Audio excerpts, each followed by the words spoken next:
ഓഹരി വിപണി വലിയ നേട്ട സാധ്യതയുള്ളതാണെങ്കിലും പല നിക്ഷേപകർക്കും ഓഹരി വിപണിയിൽ നിന്ന് വലിയ നേട്ടമുണ്ടാക്കാൻ സാധിക്കാറില്ല. പുതിയ തലമുറ നിക്ഷേപകരിൽ പലർക്കും ക്ഷമയോടെ ഓഹരി വിപണിയിൽ നിൽക്കാൻ സാധിക്കാറില്ല. പലപ്പോഴും വളരെ ചുരുങ്ങിയ സമയം കൊണ്ട് തന്നെ വിപണിയിൽ നിന്ന് വലിയ നഷ്ടം വരുത്തിവെക്കാറുമുണ്ട്. താഴെ പറയുന്ന പിഴവുകൾ ഓഹരി വിപണിയിൽ പുതുതായി വരുന്ന നിക്ഷേപകർ വരുത്തിവെക്കാറുള്ളതാണ്. കൃത്യമായ പഠനവും ഗവേഷണവും നടത്താതെ നിക്ഷേപ തീരുമാനങ്ങൾ കൈക്കൊള്ളുന്നത് പുതിയ നിക്ഷേപകരുടെ സ്ഥിരം രീതിയായി മാറി. ഓഹരി നിക്ഷേപങ്ങളുടെ റിസ്ക്കും ഒരുപാട് നിക്ഷേപ അവസരങ്ങളിൽ നിന്ന് മികച്ചവ കണ്ടെത്താനും കൃത്യമായ കഴിവില്ലെങ്കിൽ വിപണിയിൽ പണം നഷ്ടപ്പെടാൻ സാധ്യത ഏറെയാണ്.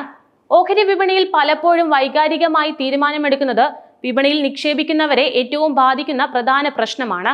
അത്യാഗ്രഹവും അമിതമായ ഭീതിയും അതിജീവിച്ചാലേ നിക്ഷേപത്തിൽ വിജയിക്കാനാകൂ.